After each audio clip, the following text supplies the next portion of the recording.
Hello, hello, c'est Léa, j'espère que tout le monde va bien.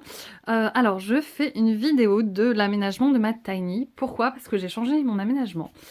Alors, comme d'habitude, bon, j'avoue, je laisse tel quel pour qu'on voit comment ça se passe quand ça vit. J'ai pas spécialement rangé. Là, par exemple, je viens de manger des roses des sables, je viens de boire un thé, j'ai laissé tel quel. Coupable. Du coup, alors, je vais montrer d'abord donc mon nouvel aménagement que j'ai fait avec les banquettes, etc. Je vais expliquer. Et après, actuellement, si on voit un ballon comme ça, c'est parce que je suis à mon 9e mois.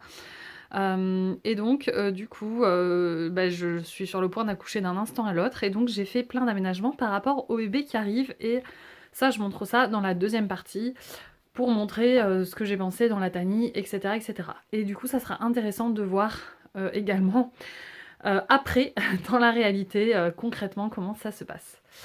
Donc voilà, alors pour redire un peu comment était mon aménagement avant. Avant, le plan de travail, il se prolongeait tout au bout. Donc d'ailleurs, on voit encore qu'il y a des marques un peu parce que j'ai pas changé. Et sur tout le long là-bas, sur toute la longueur, il y avait un canapé. Et en fait, la table était à l'entrée. On arrivait directement sur la table. Alors l'inconvénient de ça, c'est que déjà quand on était à la table, c'était compliqué d'être bien installé à 4. On pouvait être bien à 3, mais à 4, c'était compliqué. Et après, le problème, c'est que du coup, quand on était assis sur la table, on avait vue sur le mur. On n'avait pas de vue en fait, on était vraiment tous donnés sur le mur, tandis que et la banquette, étant donné qu'elle était au fond, et bien elle donnait pareil sur la tiny. On voyait pas spécialement la vue. Tandis que là, l'avantage de cette nouvelle table, de cette nouvelle banquette, c'est que du coup, et bien, quand on est assis, on voit toujours la vue avec les grandes baies vitrées.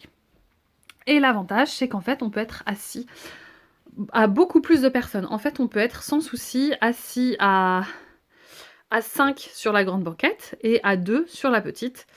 Et après, il suffit de mettre une table au bout, plus là, s'il y a le bureau. Enfin, on peut très bien être à 8 vraiment à l'intérieur. Et ce qui n'est pas négligeable, parce qu'en fait, si tu habites dans une tiny et que c'est l'hiver et que tu vas inviter des gens, bah, c'est un peu compliqué. Tandis que là, le fait de pouvoir être à 8, bah, ça change la vie forcément. Clairement. Donc du coup, moi, ce que j'ai choisi de faire, c'est que j'ai choisi, alors je laisse vraiment tel quel, de faire des petits rangements pour les chaussures, pour normalement qu'il n'y ait pas de chaussures dans le dans l'entrée. Bon, là, ce que je n'ai pas rangé, pour que, hop, ça laisse vraiment une entrée plutôt épurée avec les chaussures. J'ai choisi du coup un meuble à tiroir là qui se tire. Et du coup, au niveau des mousses, et bien là c'est plus coffre, parce que ça pouvait pas être un tiroir qui se tire sous la table, c'est un peu compliqué. Donc il suffit de soulever les mousses et d'avoir le coffre. Les mousses, pour l'instant je les ai pas recouvertes, mais j'aime bien, parce que je trouve que ça se marie bien avec le bois. Donc je me dis je vais essayer de trouver ce genre de teinte, comme ça reste épuré, parce que étant donné que j'ai par exemple cette grande étagère de décoration, je veux pas que ça fasse too much en fait. J'ai pas envie que ça soit trop surchargé, je veux faire vraiment des housses assez basiques niveau couleur. Et donc, cette table, eh bien, c'est une table qui se baisse. Il est possible de la mettre en position lit. D'ailleurs, je vais vous montrer tout de suite ce que ça fait en position lit. Et on peut être également assis à 4 personnes, voire 5, du coup, une personne au bout en mettant une chaise. C'est très bien. Et après, le bureau, c'est un bureau également qui se descend, ce qui permet le passage ici. Parce que sinon, ça ne permet pas le passage. Donc en fait, j'ai toujours les mêmes espaces, un bureau, une table, des banquettes, etc. etc. Sauf que c'est beaucoup plus optimisé et que j'en suis très contente. Alors là, je viens juste de baisser du coup ma table. Donc c'est très simple, il suffit, il y a une molette en dessous qu'il suffit de bouger tout simplement, et puis après d'appuyer tranquillement sur la table. J'ai pas décalé les matelas, mais en fait le principe c'est de décaler hop les matelas. Et ce qui permet d'avoir un couchage double. Là par exemple, ça fait 110, j'ai fait le choix. Vous avez vu la forme de la table. J'ai fait le choix que là ça soit plus petit, parce que sinon j'aurais eu moins d'espace bureau, enfin j'aurais enlevé quelques espaces bureau. Et en fait là c'est plutôt le côté où les personnes vont mettre leurs pieds, tout simplement. Et après là, ça arrive avec 140 en haut. Donc voilà, donc ça fait une ligne droite.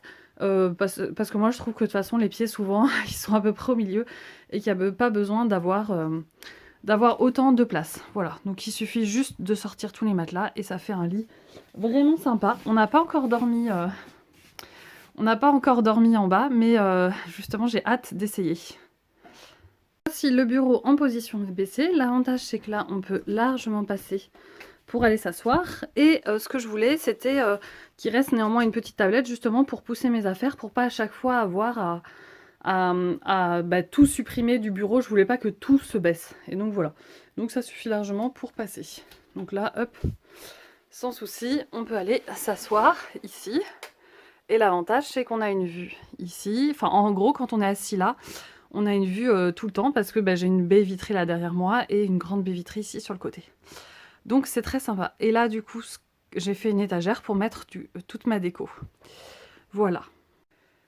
Alors maintenant, je vais parler plus du bébé. Donc, comment j'imagine un bébé dans cet espace? Bon, alors là, il y a la boule de femme enceinte qui prend plus de place que prévu.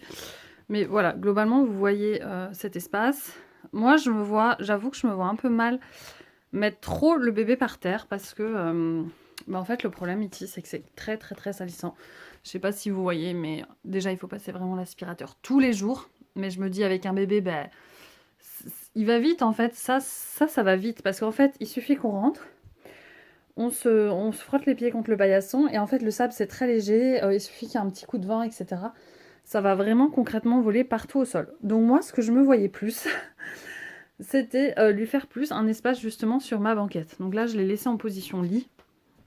Par exemple, typiquement, moi, je me vois bien, si c'est possible, s'il est à côté de moi et qu'il dort, donc je me vois bien déjà le mettre vraiment sur le lit pour dormir en plein milieu, et puis mettre des coussins autour. Et déjà travailler à côté. Ce qu'il faut savoir dans la tiny house, c'est que je serai vraiment toujours à côté, à côté, à côté. Donc ça peut être pratique. Et donc peut-être quand il est plus grand, je me disais peut-être le parc par exemple avec les jouets et tout. Pourquoi pas l'installer en hauteur pour pas qu'il soit dans la saleté. Donc après à voir. Après il me reste quand même de la place par terre, donc à voir si je trouverais ça pas trop sale, qui joue par terre dans le sable. Enfin bon, c'est juste un peu de sable, c'est pas pire que d'être dehors, donc dans tous les cas voilà. Donc voilà, bon, mon idée c'était éventuellement de le poser un peu des fois dans la banquette pour qu'il dorme, enfin sur la banquette. Et pourquoi pas descendre son lit aussi qui n'a pas de pied, et le poser, et puis comme ça il dort en bas à côté de moi. Pourquoi pas? Après de toute façon tout est ouvert. Après, donc là c'est la mezzanine, donc là on a l'impression qu'il y a un max d'affaires pour le bébé. Mais en fait c'est une fausse impression, c'est parce que tout est devant, parce qu'on avait mis du coup les matelas à l'arrière. En gros, donc là, il y a plein d'affaires, mais c'est plus des affaires, par exemple, pour la poussette, on a 3 trucs, un cosy, un landau et une poussette pour plus grand, donc en fait, ça prend de la place.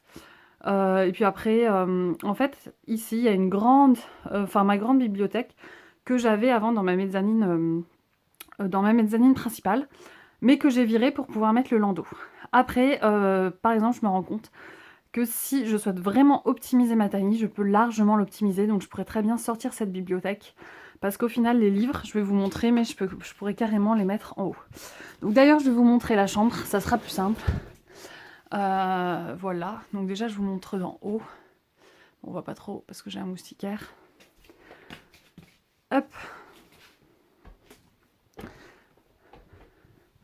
Donc, j'ai vraiment laissé tel quel. Hein. Alors, je sais pas si on se rend compte. Donc là, voilà, il y a le lit double. Et donc là, juste à côté, il y a le petit berceau du bébé. Donc j'ouvre les rideaux parce que les rideaux sont fermés.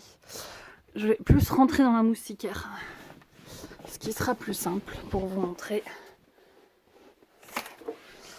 Et donc, voilà. En gros, il y a un petit meuble où du coup, j'ai mis ces draps, etc., des jouets, etc. Et donc là, il y a le berceau qui est vraiment littéralement à côté du lit. Le principe du berceau, c'est qu'on peut plus le reculer après, plus l'avancer en fonction. Et en fait, il fallait forcément qu'il soit plutôt côté escalier. Parce qu'à la base, moi, je voulais le mettre tout au fond, plus de ce côté. Mais c'était super compliqué, en fait, de ramper. Parce que là, il faut qu'on avance accroupi. Mais accroupi avec un enfant dans la main, c'est pas très pratique. Donc voilà, le principe, c'est qu'on arrive, hop, on le dépose tout de suite dans le berceau. Et puis après, on pousse le berceau jusqu'à là-bas de manière à ce qu'il soit pas collé. Et puis après, plus tard, pourquoi pas faire une barrière aussi. Une barrière pour pas qu'il tombe, bien évidemment, si jamais il décide de sortir du berceau. Après, comme j'ai dit, il n'y a aucun souci pour le berceau, comme c'est un berceau en osier qui est assez léger, enfin c'est un lit en osier, je peux très bien le descendre en bas pour qu'il dorme en bas. Si jamais j'ai peur qu'il tombe. Et donc voilà, et donc là en fait ça me laisse un espace où j'ai globalement mis mes livres, un peu mon bazar, etc. Et en fait je pourrais très bien tous mes livres faire des grandes étagères là tout le long. Et tous mes livres les mettre. Ce qui permettrait en fait d'avoir plus de place dans la mezzanine opposée. Hop. Donc voilà, je sais pas si on voit trop la mezzanine opposée étant donné que les rideaux sont fermés pour le soleil. Mais en gros, il y a une bibliothèque, 2 matelas qui normalement sont pour dormir pour les invités. Et le bazar mais qui est tout devant. Voilà. Donc en fait en optimisant actuellement, enfin je pense qu'il pourrait toujours avoir 2 personnes qui peuvent dormir dans la mezzanine secondaire. Là en ce moment c'est pas trop possible, il faudrait juste ranger un peu plus les affaires parce que là c'est plus en mode gros tas. Mais voilà, mais bon, pour l'instant disons qu'il n'y a qu'une personne qui peut vraiment dormir et je peux toujours du coup avoir des personnes qui dorment en bas éventuellement. Hop. Donc du coup je vous ai montré le petit berceau et du coup les affaires du bébé et je vais vous montrer dans la salle de bain. Donc globalement ce que j'ai fait c'est que j'ai juste ajouté beaucoup d'étagères en fait par rapport à ce que j'avais déjà. Par exemple parce que je savais déjà que j'avais de la place mais c'est juste que j'avais pas optimisé parce que j'en avais pas besoin. Par exemple typiquement hop j'ai ajouté cette étagère là des trucs comme ça que je savais que parce que je me suis dit là l'enfant il va falloir qu'il ait au bout d'un moment des assiettes pour lui, enfin des ustensiles de cuisine un peu plus pour lui. Là pareil j'avais une grande case, j'ai ajouté une étagère. Et en fait j'ai principalement ajouté des étagères dans mon armoire. Et je peux encore, si je le souhaite, en ajouter une. Donc voilà. Et donc, après le plus important, c'est ma table à langer que j'ai fait. Donc là en fait sont les toilettes. Et donc une table à langer escamotable. Voilà. Hop, ce qui fait que je peux carrément changer l'enfant là. Donc il manque juste le tapis, enfin le petit matelas. L'avantage c'est quand on replie, du coup le matelas il peut rester là, sans souci. Et après c'est au-dessus des toilettes. Donc je me suis dit, pourquoi pas ouvrir les toilettes. Et des fois s'il y a des trucs à jeter, jeter directement dans les toilettes sèches, si besoin. Après à voir si c'est très pratique. Et donc là au-dessus, bon pour l'instant j'ai mis du coup des affaires pour le bébé. Tout ça... c'est plus ou moins pour le bébé. Enfin, bon, et pour moi aussi. Voilà, et donc du coup, pourquoi j'ai choisi de faire une table à langer parce qu'au début, je me suis dit, je suis en mode minimaliste, etc. Je ne fais pas de table à langer. Mais je me suis rendu compte que le problème, c'est que je m'étais dit, je le changerai sur le plan de travail ou sur la table là-bas. Mais je me suis dit, oui, c'est bien mignon, mais imaginons qu'il y ait ton copain, ses enfants... qu'on soit en train de manger, imaginons, là, ou déjà moi, mon copain, il va utiliser toute la table et moi j'utilise le bureau, etc. Donc ça fait que là, il reste pas non plus un max de place. Et je me suis dit, si on est en train de manger, est-ce que je vais déballer, sortir tout mon matériel pour la table à langer, l'amener là, et du coup avoir l'odeur de caca, etc. Enfin, si j'ai des invités, c'est peut-être pas très pratique. Donc je me suis dit, je veux quand même que ça soit dans un espace... à part, et donc c'est pour ça que j'ai eu l'idée de faire un peu comme dans les restaurants, comme à McDo, etc. Quelque chose d'escamotable qui descend du mur, et donc là ça laisse carrément le passage. Ma baignoire pour le bébé, je la stocke là, une fois qu'elle est sèche, donc je peux carrément, là je peux très bien aller m'asseoir, aucun souci, donc ça c'est super pratique. Et en fait, je me suis dit que quand elle était mouillée, donc au début je la faisais sécher plutôt en bas, enfin je m'étais dit elle séchera en bas, sauf que en fait si on prend une douche, après chaque fois ça va rester mouillé, etc. Donc je me dis ça va peut-être sécher un peu moins vite. Et en fait je me suis rendu compte que je pouvais très bien la suspendre entre là et là, juste en la posant vu qu'elle a des rebords. Et donc je me suis dit quand on se douche, on la sort si elle est encore mouillée. Et puis après on la laisse et comme ça elle peut s'égoutter, se sécher tranquillement. Et puis une fois qu'elle est sèche, elle retourne à sa place. Voilà. Donc je me suis dit c'est assez pratique. Et globalement, c'est tout ce que j'ai fait, mis à part que j'ai rajouté des étagères pour mettre les affaires du bébé. Voilà. Et après concernant la poussette, à la base, moi je m'étais dit, parce que moi j'ai pas spécialement, j'ai un cabanon mais qui est trop loin. qui est vraiment à l'entrée du terrain, je m'étais dit, bah, la poussette, elle restera à l'entrée, parce qu'en fait, l'entrée, on s'en rend peut-être pas compte en vidéo, mais elle est très spacieuse. Et en fait, je me suis rendu compte que ça servait à rien d'encombrer l'entrée avec la poussette, que j'avais ma voiture, que je me suis acheté maintenant, je me suis acheté une voiture qui est garée là, et que, en fait, la poussette, elle serait toujours dans la voiture, et que bah, je la sortirai quand j'en aurai besoin. Tout simplement parce que soit j'irai pour me promener, donc bah voilà, autant sortir la poussette, hop, l'installer là et mettre le bébé là et aller se promener, soit sinon bah, je prendrai ma voiture pour aller quelque part. Donc du coup il y aura déjà la poussette dedans, au moins les pieds, et puis pourquoi pas laisser à l'entrée bah, le siège auto pour s'il pleut, le mettre directement dans le siège auto et hop, amener le siège auto dans la voiture. Voilà, donc du coup c'est une grande vidéo. De toute façon, j'avais fait une vidéo quand même spéciale cuisine, j'avais déjà fait une vidéo spéciale ma mezzanine, etc. Spéciale salle de bain, etc. où je montrais tout en détail.